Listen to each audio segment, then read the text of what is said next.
Welcome to the Feisworld podcast, engaging conversations that cross the boundaries between business, art, and the digital world.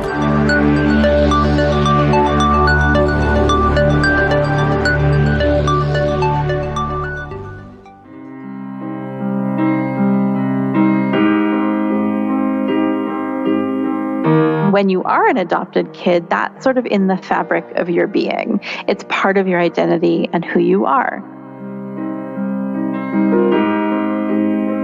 And because it's not very talked about in the wide world, it's such a hard discussion to have because you know that there are so many children in the world who need homes.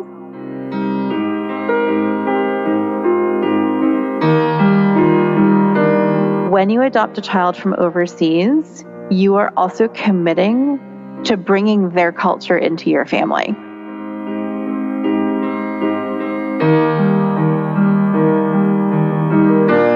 I wanted to make sure that we could be a sponge and get as much culture and information and everything that we could for our experience there because we were doing that on behalf of our daughters.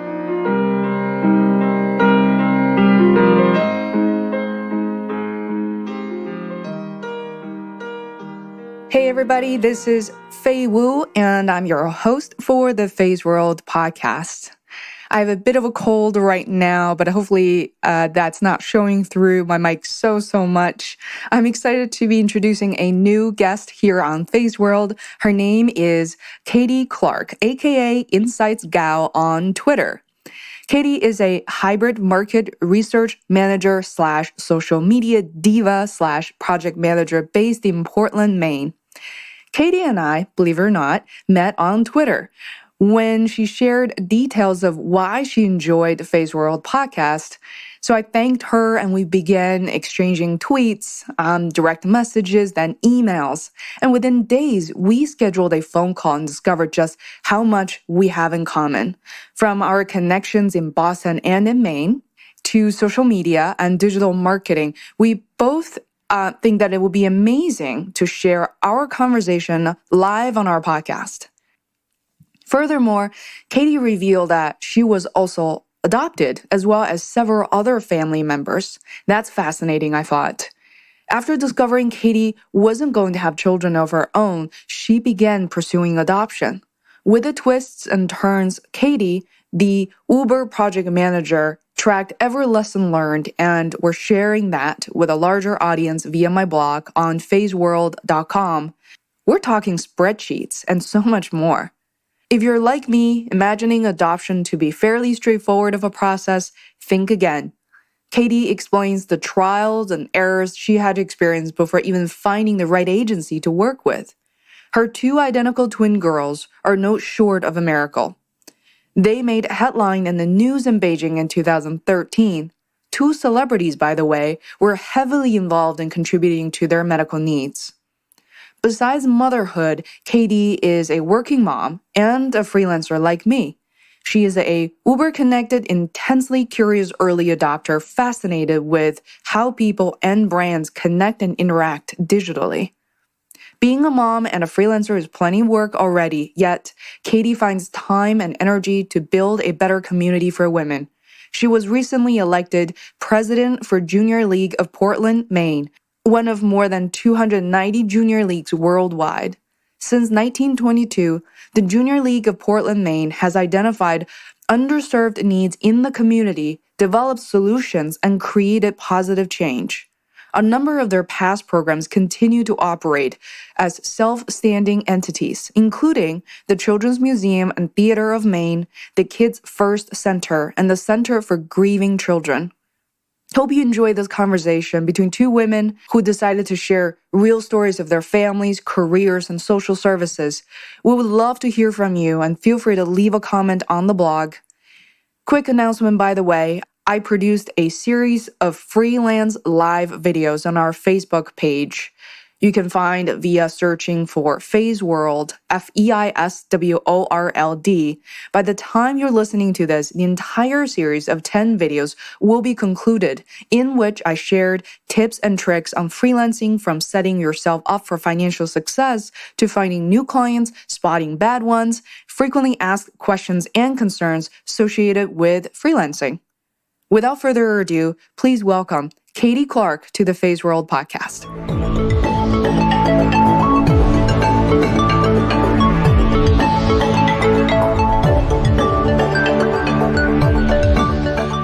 Katie, welcome to Feisworld. I'm so glad that you can join me today. Thank you so much. I'm so honored to be here, and I'm a avid listener of the podcast. So it's really interesting and fun to be sort of on the other side of that. I'm really glad to hear that. So Katie, it's hard to imagine that you and I connected just about a week and a half ago via Twitter. And I really appreciate you sharing very specific feedback as to the episode that you listened to that resonated with you, which was with Helen Chan, a woman, who talked about postpartum depression, being a mom to 3 young children while running her business.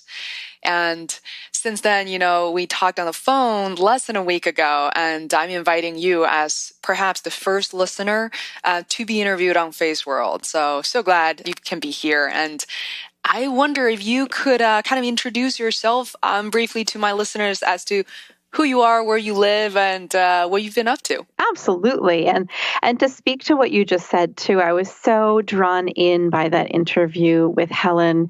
It really resonated so much with me. I'll definitely tell you a little bit more about myself and my family, but that's what really first connected us. And then, of course, the magic of Twitter, which I've been on since the infancy of Twitter. So I feel like even though I'm a Gen Xer, I'm a digital native. So my name is Katie Clark.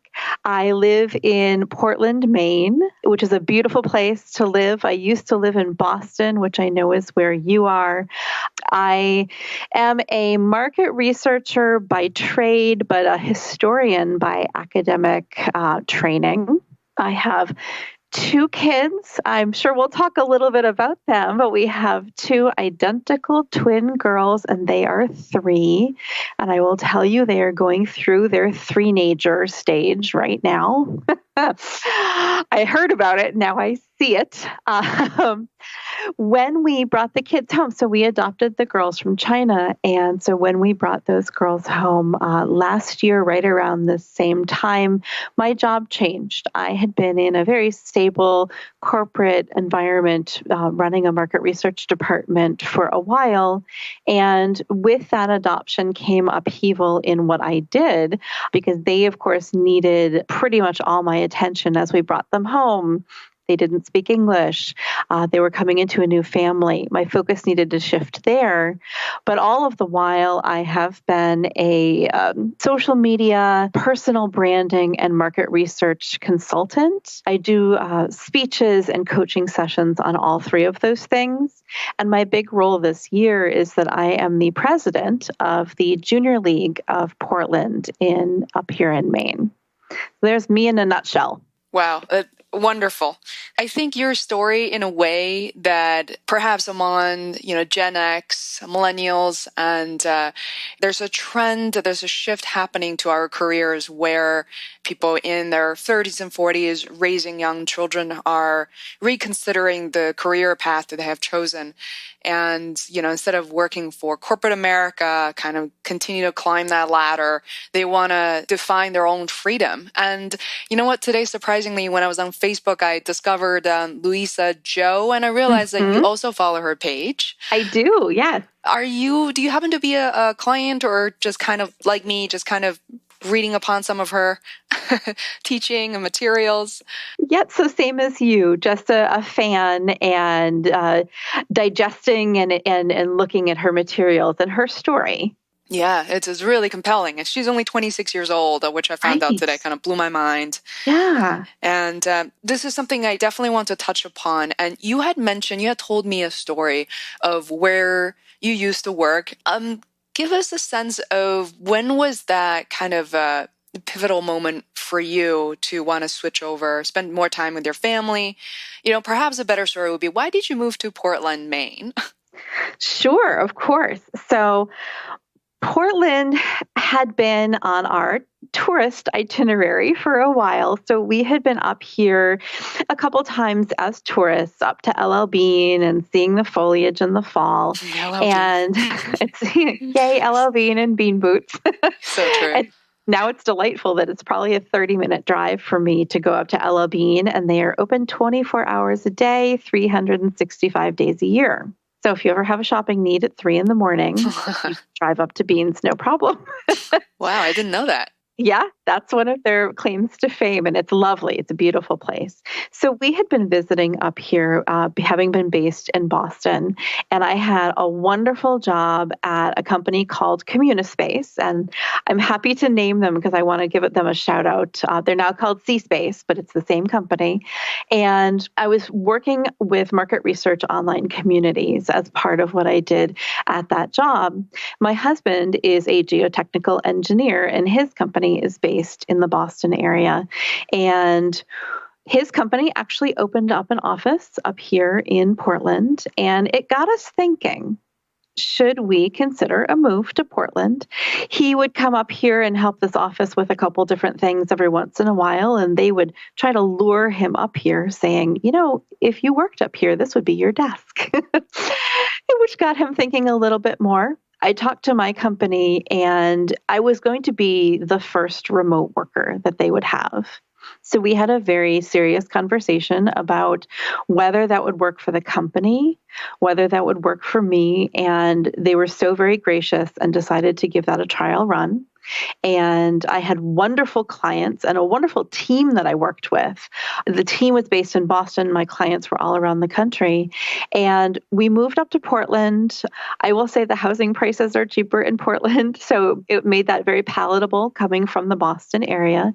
And it's a wonderful place to raise kids. This was before we had kids, and just a great community. So moving up here made good sense to us.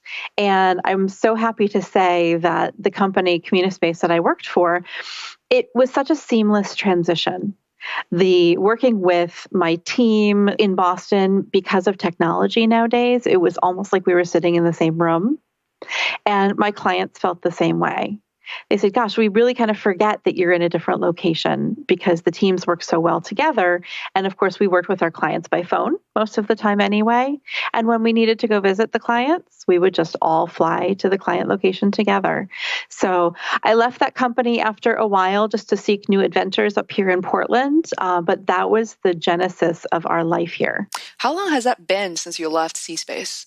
Oh, gosh, I think it was 2007 or 8. I think it was 2007. Wow. Yeah. So you've been freelancing and living in Portland, Maine for quite some time. So I've been freelancing on the side. So I found a great company up here called Diversified Communications. They're another wonderful company. I managed to land in these great places. I'm so pleased.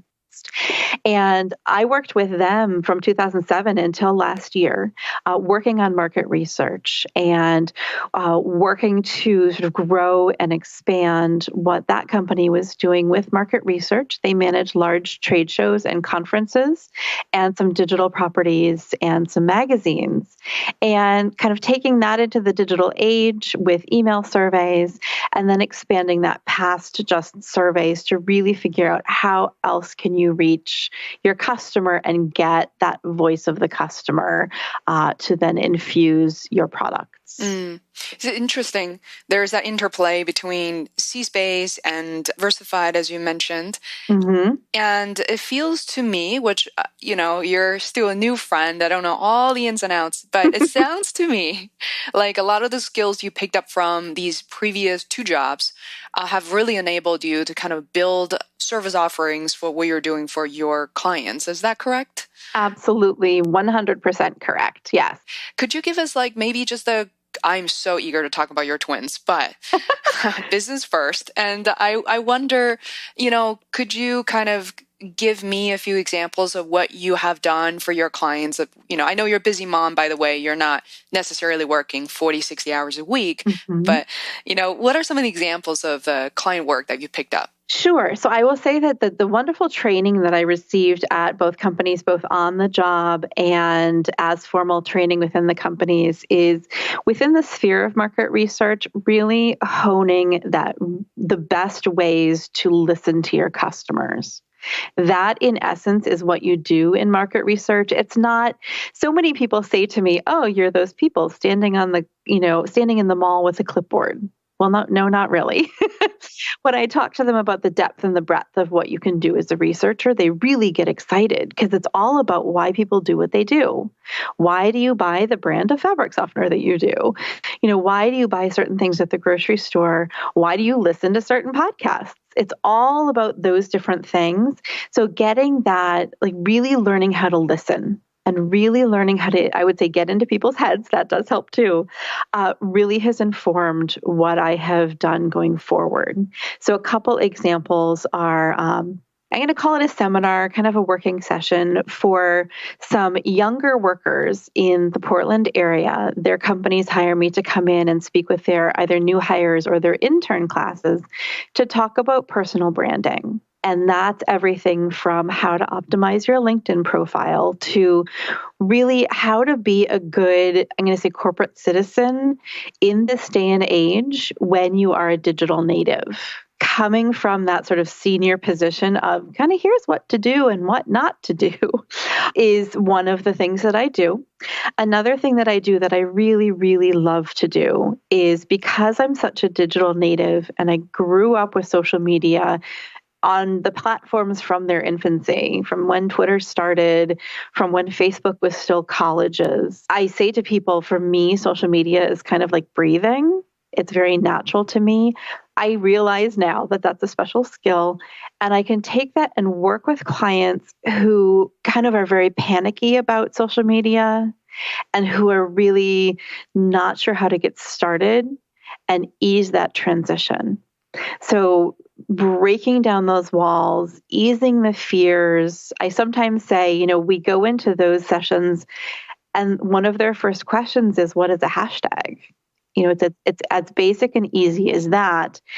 And when they learn those skills, how to use management platforms like Hootsuite, when they learn those things, they feel so much more empowered to then utilize that for their business, and not in a very corporate rudimentary way, but in almost that market research way of this is a great way to listen to your customers. That's interesting. So actually goes back to some of the things, like Rami Sethi and Louisa Joe, some of these folks are talking about, which is if you go to, search Reddit.com or Google, that doesn't matter what you think could be kind of completely intuitive. Like you said, you're a digital native, but your skills can be leveraged and actually appear to be very foreign to a lot of these small to even medium-sized companies. And here's a question, I guess, how do they discover you? Is it typically through Twitter? How do they find out about your service offerings and kind of get in touch with you? Sure. So I think it's a combination of different things. One is sometimes it's through my website. I heard from a couple people that they Googled, Twitter Maine and consulting and found me, or speaker Maine and consulting too, because I do a lot of public speaking. So I think some of it's that.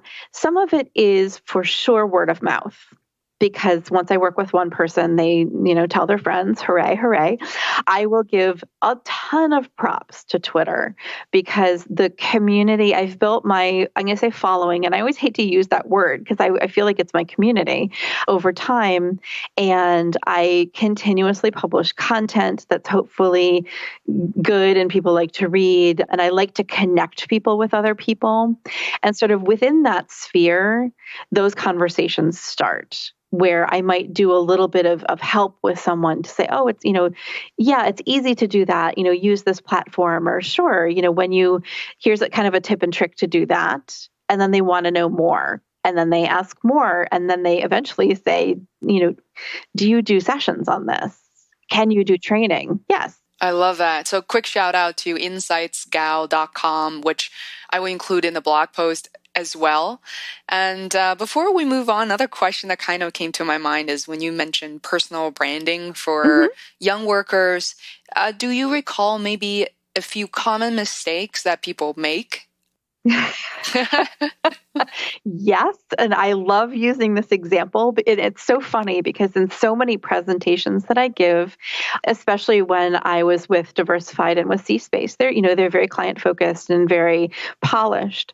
When I talk to these younger workers about personal branding, I always revel in the fact that I will say this, talk about drunk bikini pictures. So here is the example. So when I work with these folks, oftentimes I get, especially if it's an intern class, I get their resumes. So I can look them up and I can sort of, see how they already brand themselves so then I can provide better consulting. And suffice it to say, there was one whose profile was not super locked down. And there was a lot of stuff on there that a hiring manager really wouldn't want to see. And we'll just say, pictures at a bonfire in a bikini, drunk with red cups. And if that's your friend, that's great. If you're applying for jobs that are in the corporate sector or even, let's say, in the healthcare sector, and hiring managers look at all the social media now. We'll Google you, we'll check your Facebook account, we'll look at LinkedIn, we'll see what we can see just to know who it is that we're hiring. And if that is front and center, if that is your profile picture when you're out looking for jobs, that's something that I advise. That might want to be behind your privacy settings.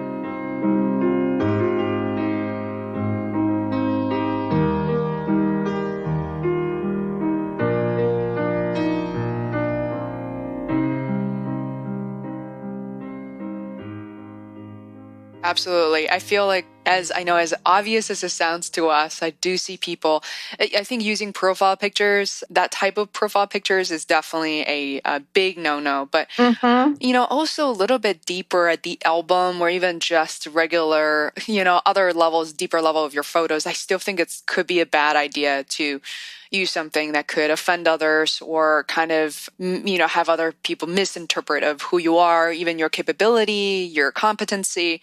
So, another question, I guess, that it comes up for me, I'm glad you brought it up, is I've always been very eager to coach people who are younger than I am. And, I love internship programs. I've kind of designed one, kind of created one on my own years ago, and I'm still friends with these students, which is amazing. I'm actually going to speak at New North High School next Tuesday to talk about user experience, personal branding, and I guess one of the questions that came up to me, which I believe at the time was this young Asian woman who said that she's working really hard. She went to Bentley and she was really nervous upon graduation. She said she felt like everybody more or less looked the same and had the same level of experience, and she didn't know exactly how to stand out. Do you recall some advice or feedback in terms of how to kind of differentiate kind of yourself from your peers? Absolutely. And one of the things that I do say when I do this coaching is you don't have to basically sanitize your entire life story. The piece that employers and hiring managers are going to pick up on is how you are unique, how you differentiate yourself from others. So one of the slides that I use is, if you can all visualize this, is headshots, right? Your corporate headshots, the headshot that you might put online as your profile picture, or if you have a digital resume. And for the slide, I have about 12 different headshots. And every single one of them is drastically different. They really showcase the personality of this person. So no one is in a suit against a white background and looking very stiff. It's all about, a gentleman in a very hipster bow tie with a beard standing against a brick wall. So very, that showcases his personality. A beautiful woman with dreadlocks in an art studio. These different headshots, when you know that visually that's often your first impact, that's like the impact that you make with someone meeting you for the first time, that tells a story. And I know that when I give that session to present that session to those interns, that tells a visual story that you do not have to be cookie cutter. You absolutely do want to be unique. And that carries through into your resume and how you interview. It's finding those unique sort of nuggets of insight and personal stories that really differentiate yourself from others. And I know this woman that you're talking about, and again, it might just be a coaching conversation with her to find out about her personal story and how she is different and unique, and help her then draw that out and say, well, those are the stories that you tell. You're unique because you went to Bentley and studied a certain thing that really lit your fire. Why did it light your fire? Because you really like to work on this subject. Well, why? It's kind of digging into those why pieces for those students and interns and young folks, and then helping them weave that why into how they speak about themselves in interviews. This is really interesting. At my first job, you reminded me at Sapient, we always had a supervisor and a separate person as a mentor. Yes. And I thought that dynamic, was really interesting at times, that both people can be very busy and not reachable, which kind of contradicts what the model is about. But I have to say that for women and men, there's tremendous value of what you're describing.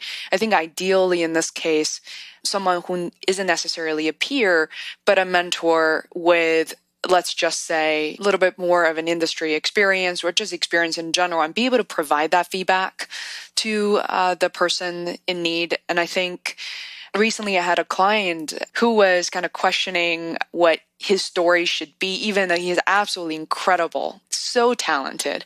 And so I gave him this homework, which is, because I was also getting to know him, so I couldn't possibly give him like a 5 or 6 star review.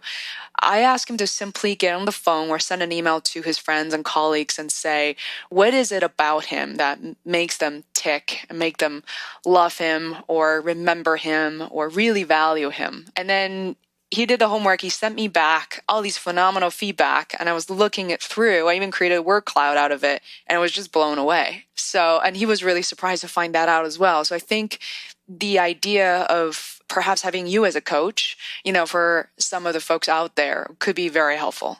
Yeah. So I think one of the things too, which is a great exercise for everyone to do, is ask your friends, because this is easy to do in a social setting or in a quick email, would be, what are the 3 words that you would use to describe me? Mm-hmm.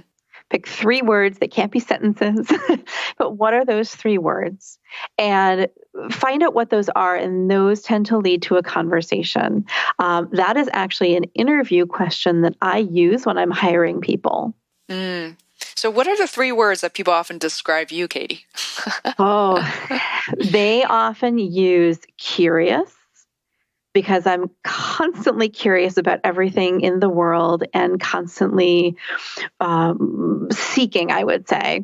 They do use historian sometimes, because I've been trained in that academically, and I have such a love for history and the past, and so that's often used. And organized is the 3rd one that I often hear. Awesome. So I think, given that you sound like a very busy person, that you're always going out and kind of learning new things. And when you mentioned organized and you're always curious, that kind of intrigued me, because, instead of settling down into a kind of, you have a rhythm, you already had a rhythm to your life, but yet you're saying, okay, you're open up to adoption. Actually, could you, maybe talk about perhaps why you thought about adoption, why it would be a good option to you and your family? Certainly. So I'm thinking back to a couple of years ago and the genesis of this story. So I myself am adopted, and so is my sister and a number of people in my family. So it's something that's very familiar to me. So when you are an adopted kid, that's sort of in the fabric of your being. It's part of your identity and who you are.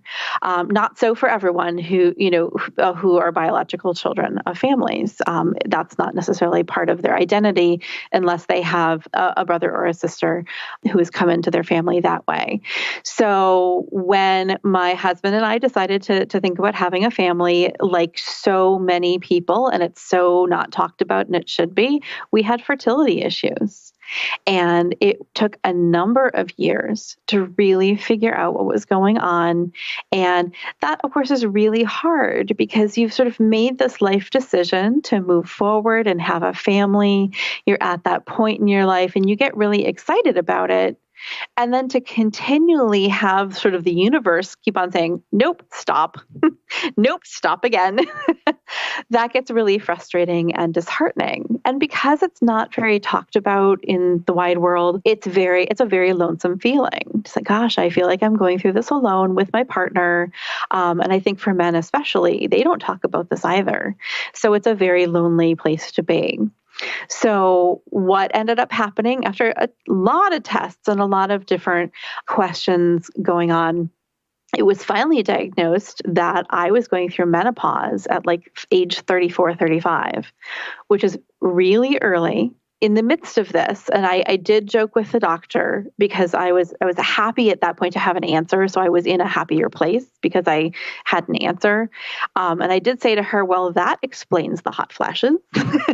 Now I know where those came from. No wonder I was so hot in those meetings. It was funny. And she was giggling that I was laughing. It was sad news to deliver. But at that point, after a number of years of going through this, it was actually nice to have an answer. And an answer that basically said you kind of have no choice but to look at other options. And we did, as I had mentioned. I'm a researcher, I'm a historian, so I'm used to a lot of research. So we looked at all of the different avenues that we could go down in terms of bringing a child or children into our family. And we finally got to the point where we decided to pursue adoption. And that's sort of how we landed on that. Wow. So let's talk about adoption agencies.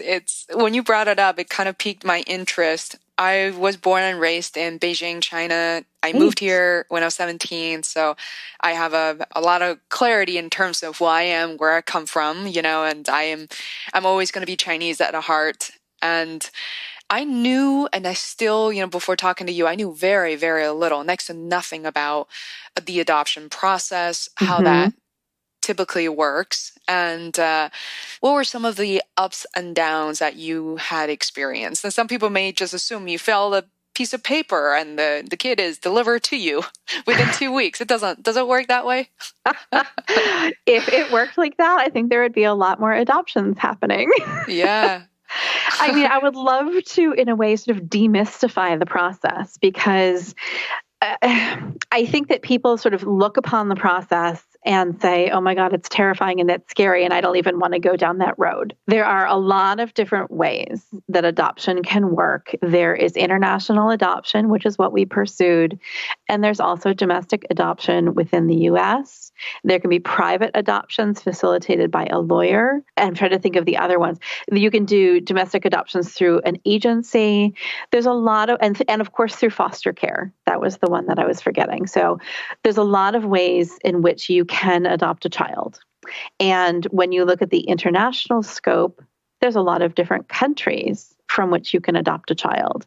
Each country has different regulations. And within our country, in the US, there are different adoption agencies who then help you go through that process. So you asked about some ups and downs, and we definitely experienced that. Oh my goodness. It's not that you fill out one sheet of paper and a baby is delivered, because that would be awesome. I will tell you that I have a spreadsheet and I put it out to the world that if anyone ever wants to use that spreadsheet, they can. It's about 87 lines long in terms of all of the pieces of paper and or the processes or the documents that we needed to gather. Let's do that. Go through the process. Send that document over and we'll post it to the blog post. Okay. I'll provide the template. So let me make a note so I can do that. Yes. I'm happy to, because I think, and me being this organized person that I am, I love to, in my life and in my work, create efficiencies, so people can follow a process more smoothly. So that's just something that I love to do. So we started with Poland, actually. We made the decision, we looked at all of the countries that were open, and we made the decision to adopt through Poland, partially because I'm biologically, ethnically Polish, not 100%, but some. And we figured that, there's a connection there. Okay. That's a long process. That is a country where you need to make 2 or 3 trips over. Other countries are not the same. It's a long process, a very expensive process. It's one of the more expensive countries. And we had a struggle. We had several struggles with some things. One of them was that apparently I'm very difficult to fingerprint. I have very light fingerprints. So every time I would go get fingerprinted, they would get rejected by the government. And it took a total, no joke, it took me 11 months total and about 17 different rounds of fingerprinting for that to go through. That alone almost made us want to stop the process, because I was like, this is impossible. It was a lot of craziness. So that, these little things that you never think might be an issue were an issue in that process.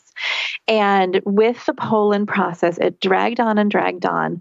One of the things that you do for any country internationally is you fill out a medical checklist. It's a really, I would say, like soul opening and sometimes heart crushing process to go through this document, because there are so many medical issues out there in the world. And you're essentially saying, here is what I will take, here is what I won't take. Here are the children we would be okay bringing into our family, and these are the medical conditions we don't feel comfortable with. And it's such a personal discussion, and it's such a hard discussion to have, because you know that there are so many children in the world who need homes, but you also need to be realistic about what works for you and for your family. So long story made hopefully fairly short. With the Poland process and the agency with which we were working, we were always at odds about the medical checklist. We had a medical checklist that we were comfortable with, and we kept on getting referrals for children who did not match that whatsoever. And every time we had to turn down the referrals, it just broke our hearts, because these are children that we are saying no to, and that we hope someday we'll find families, but we know that it won't be our family.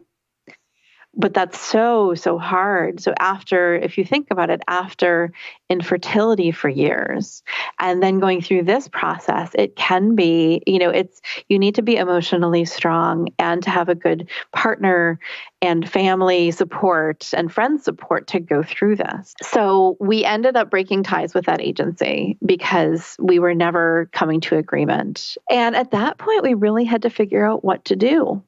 We had that hard discussion again. We went through infertility, so we couldn't have children that way. Now we've gone through a process for almost 2 years, and that didn't work out. So what do we do? And we had a wonderful clinician, a doctor at the International Adoption Clinic in Minnesota, and her name is Dr. Judy Eckerly. And she is one who looks at files in the adoption process to help parents make a decision. And she doesn't promote a decision. She just shares what the medical conditions mean and how they're treated. And we reached back out to her and said, look, this Poland process did not work out. We're open to a lot, but in your estimation, having worked in this space for a long time, what do you think? And one of the countries that she suggested to us was China. Yay! I know. And to me, in my heart was singing. I was like, oh, this is so exciting. I love this, because in my own personal life, I've always had a love of, I will say, both China and Japan, culture and art. And that excited me from that perspective, because I hope that all adoptive parents are this way. And I know that they aren't, but most of them are. When you adopt a child from overseas, you are also committing to bringing their culture into your family. So when we were looking at Poland, we were looking at all kinds of cultural traditions. I was learning Polish in order to make sure that these children will have some of their home culture, because they won't have their birth family.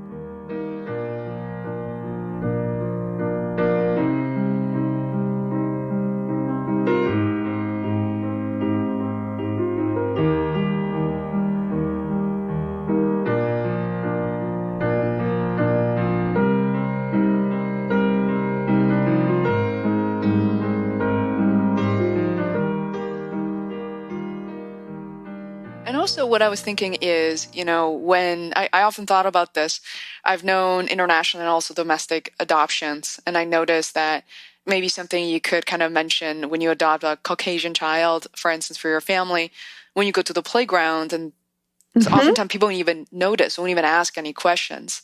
But when you adopt an Asian baby, for instance, then that becomes obvious. Like, what was that discussion like with your husband and kind of maybe with yourself?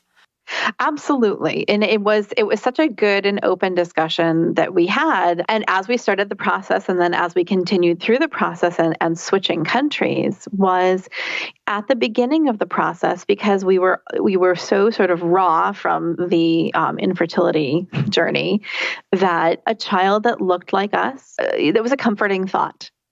Because you're right. If you go to the grocery store, if you have a child that looks like you, no one asks any questions. I will say, as we went through the process, I'm an extrovert in all the ways. And I am an advocate for so many different things that I'm passionate about, that I have no problem talking to anyone in the grocery store about anything, right? So I think I'm much more in that comfortable space. My husband is much more of an introvert. And that's one of the reasons we work so well together. And I wasn't sure that he wanted to be ready to be thrust into the advocacy role in the produce section. Yeah. But, as we went through and we were switching countries, and he was very open and saying, I think that, this is something we could do. And this is something we can look into. I feel like we know enough about adoption now. So yes, let's go forward with this. I think through our conversation, I noticed that there were even misconceptions with me thinking that adoptions from China, especially like a little cute Chinese girl, was very normal, or in a way I thought it was easy almost, So I think what's really intriguing is not only that you had one girl, but two girls. And these two girls weren't just any twins from China. So tell us about the story that we've been building up to. Sure. So, and let me address some of those initial questions too, with the boys and the girls and all of that, because that leads into our girls. So we didn't know very much until we got into the process, and I started researching about China. And you hear in the news about China's girls. And there's programs, I think it was CNN, who even did China's Lost Girls, that there's this generation of girls that's in orphanages, etc. So we were so attuned to, it's probably going to be a girl. And what we found out was there's sometimes more boys than girls in the orphanages. And I don't know, and I would love to at some point sort of academically study this, and I'm sure some people already are, but I would say within the adoption community, sometimes girls are seen as safer, because every child who comes to a family through adoption goes through some sort of trauma. They've lost their birth family. They may have been moved from their hometown. So they've had some sort of trauma, which as adoptive parents, we need to know that going in, and we need to look for that throughout their lives. And sometimes trauma can manifest different in children, right? And I think sometimes people do see boys when they are growing up as inherently a little bit more rambunctious and violent. And couple that with some trauma issues, like that can be scarier for parents to think about. And what we found out from some of the agencies that we talked to are often when a girl comes up for adoption, there's a waiting list that parents always want the girls. And these boys are languishing in these orphanages for sometimes medical issues so minor as like an extra toe. So very minor. And yet a girl who may need like a liver transplant is going to be chosen instead of a boy because someone wants a girl. So that opened our eyes. And when we talked to some of the social workers and we said, yes, we're open to either gender, they were so excited to hear that. And they say, expect that it's probably going to be a boy and that it's going to be one boy because of the way in which China adoption works. So did you then specify when you went through the process, did you have to go through the same spreadsheet again to kind of inform them what's acceptable, what's not? Okay. Yes, absolutely. And it was a very long form, but it was very comprehensive and a lot of stuff we really had to start Googling to say, oh, well, what is this? What is this? Correctable by surgery. You think about things that are correctable by surgery. You think about things that are chronic issues. So those are the things you think about. What do we want to handle long term? What could be correctable by surgery? We're in one of the best places in the country for surgery in the East Coast, with Boston having the highest concentration of the surgeons in the country. It's like, well, this is perfect. So we went through that medical checklist and felt very comfortable with what we were willing to take and what we were not willing to take. However, when we got the call, it was not something that was on our list at all. So we were expecting a boy. And when we got the call, which is called a referral call, they say, are you busy? And are you ready? We've got a referral for you.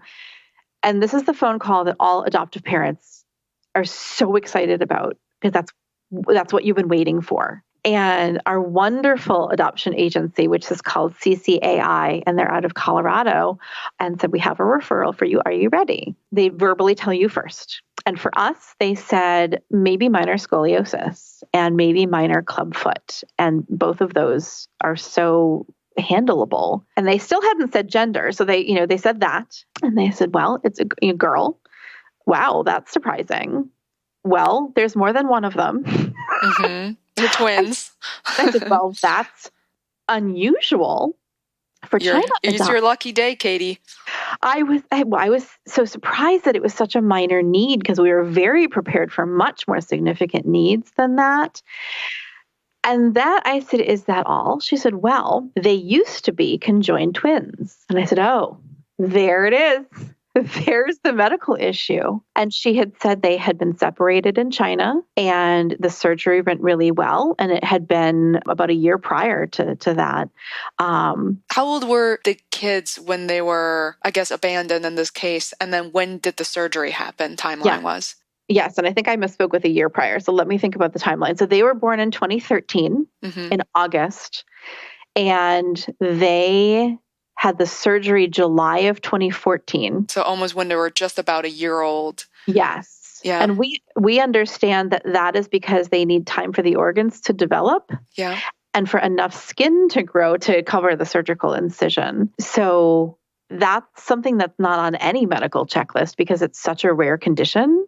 Right. It is. I think I looked it up. It's 1 in 1,000 in the US. I mean, 1,000 sounds like a lot, but think about the entire country. I mean, it's I need to do the math, but it's like a fraction, really. Yeah, it's really rare. And and I, of course, started Googling as soon as I got off the phone. And sort of to finish that call is what happens is you have 24 hours to indicate that you are interested. They hold that file in the system and they don't release it to any other families. They hold that file for 24 hours. And if you then say that you're interested, you have a week to make a firm commitment and say yes. So with that conjoined twins, it's very rare, I think. Doesn't matter where you go. And I believe this surgery is incredibly expensive. in your twins' condition, they're healthy, happy babies today. Yes. And that must have been a very brutal process, I believe, for the orphanage as well, financially. How did they get the surgery? It's almost a magical story. I always have to think, is this real? Because it's so amazing how the stars aligned every step of the way for these girls. So what happened, and I have some of the story, I think I have most of the story, and I know there are more pieces to this puzzle, because they were abandoned in a town called Pingdingshan in Henan province. I'm not pronouncing it correctly. Yeah, I will correct those, don't worry. Thank you. Henan province, yeah. There we go. They were moved to Beijing pretty quickly because of their significant medical condition. And they ended up in the most amazing orphanage called Angel Home in Beijing. And it's a smaller orphanage, I think it's about 40 children, with the most amazing caretakers and director who provide such amazing care to these children. They were there from about a week after they were born. They went to Shanghai for surgery, but then they came back to Beijing, to the same place, and they were there until we adopted them. And the fascinating part of the story is that there are some folks out of Oklahoma, Ken Sarit and his wife, and a wonderful gentleman named Sean in China, who were helping Angel Home and that process, finding the surgeon who would do this surgery, because it's so complex and you need, of course, someone who's very much a specialist in this. And then the cost of that surgery is so astronomical and so precise. And it just so happens that people volunteer at Angel Home, and one of those volunteers happens to be, I will say, a rock star in China, a literal rock star. I will include both of their names. Turns out I think they're married to each other. They Did you are. know that? Yeah. Yeah. So Chen Yufan, who's part of the rock duo Yuquan, he has volunteered at Angel Home, as has his wife, and her name is Bai Bai He. Hopefully I'm getting that correct. Mm-hmm. And she's a movie star. Amazing. And they have a boy of their own. And they met the girls, and they ended up donating the bulk of the money for their surgery.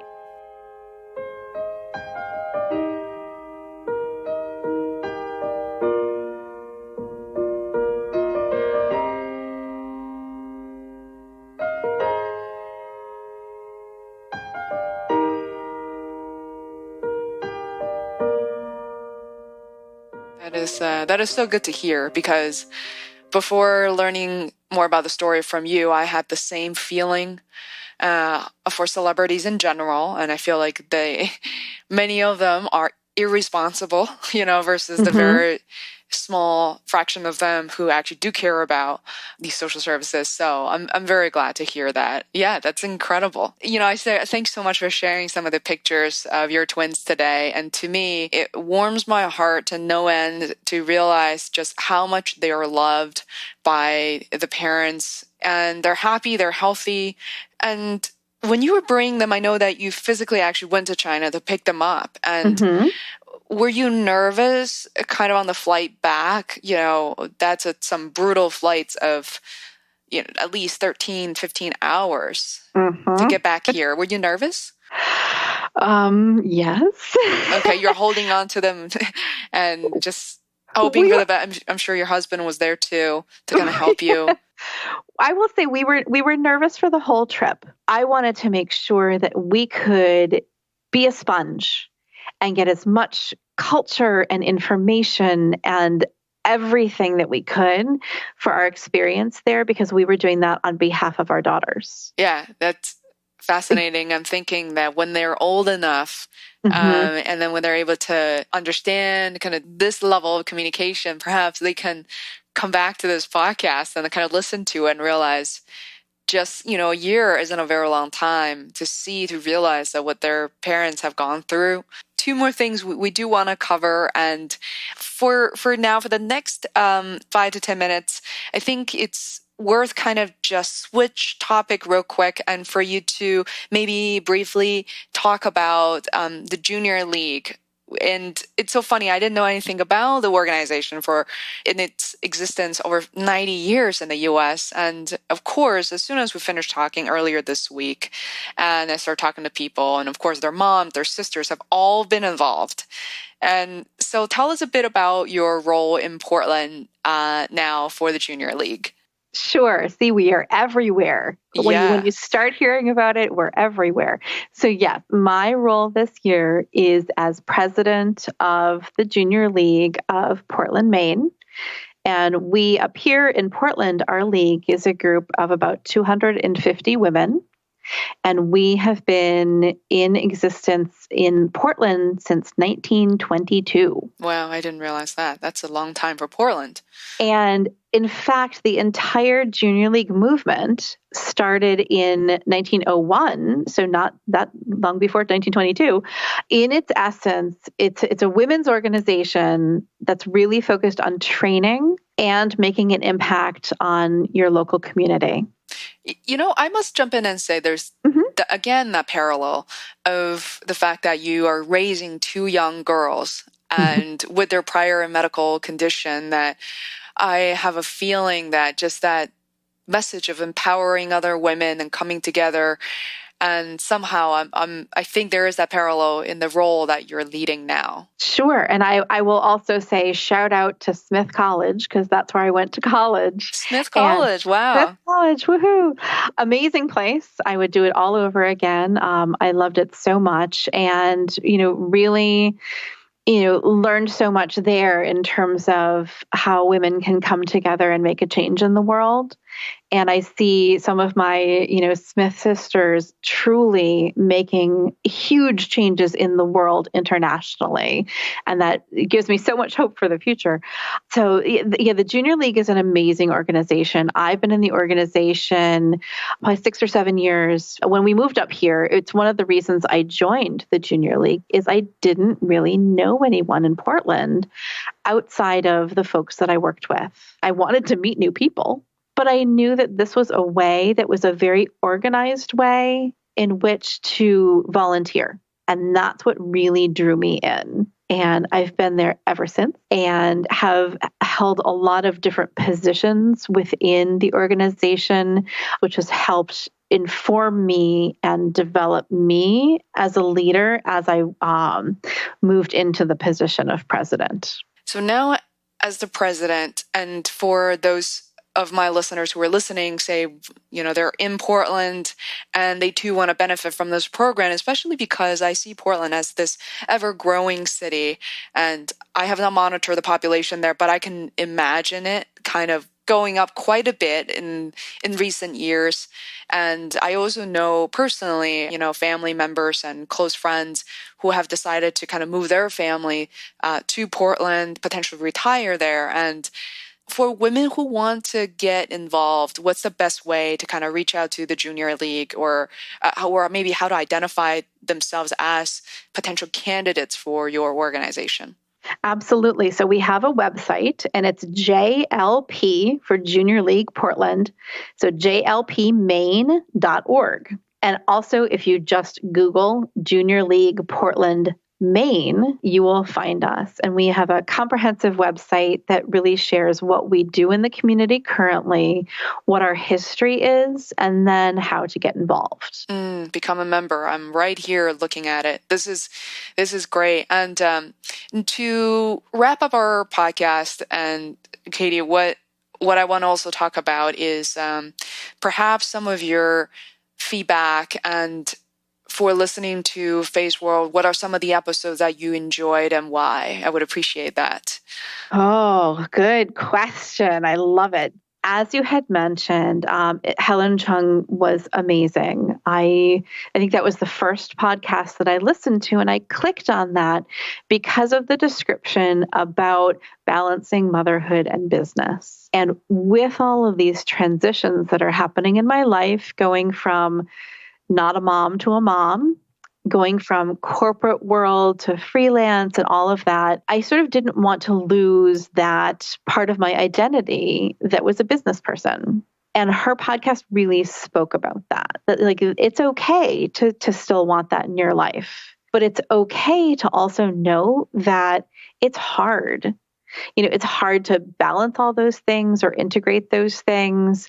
And that really spoke to me. I've listened to that one probably 3 or 4 times. And I loved Krista Tippett. My God, I could listen to her read the phone book and be happy. That's funny. So I would agree with that. Right? I feel like she's got such a fan base here where we're like, we love Krista. I love her podcast, her episode, because I think, as you had mentioned in that episode, if you look her up, it's all her interviewing others. And we have such curiosity about how she came to do what she did, how she prepares to interview these luminaries in society, and, kind of like what her brain process is. It was fascinating. It was kind of incredible to kind of hear, her early struggle. I'm not sure if you recall, because my podcasts tend to be fairly long and extensive, but she talks about kind of by herself in a studio after hours. Yes. It blew my mind to realize that she too had gone through a point that the rest of us are going through. And it's just so hard to imagine that with Krista Tippett. Right. But, I think everyone starts someplace. If you are really inspired by something and you really want to make something happen, you see that again and again with these people who end up being luminaries in our society. If you look at their backstory, they had those same struggles. They were there after hours. Absolutely. I'm so glad, Katie, that we connected. I'm so glad I could be part of your life, even when we're not actively talking, but we can hear each other's voices and know that we're only a few hours away, and then we can be there to support one another. Yes, and thank you, Faye, for having me on. It's such an honor, again, as a listener, to be speaking with you and to be able to tell some of my stories. Yeah, my pleasure as well. Thank you so much, Katie. Thank you, Faye. To listen to more episodes of the Feisworld podcast, please subscribe on iTunes or visit feisworld.com. That is FEISWORLD, where you can find show notes, links, other tools, and resources. You can also follow me on Twitter at Feisworld. Until next time, thanks for listening.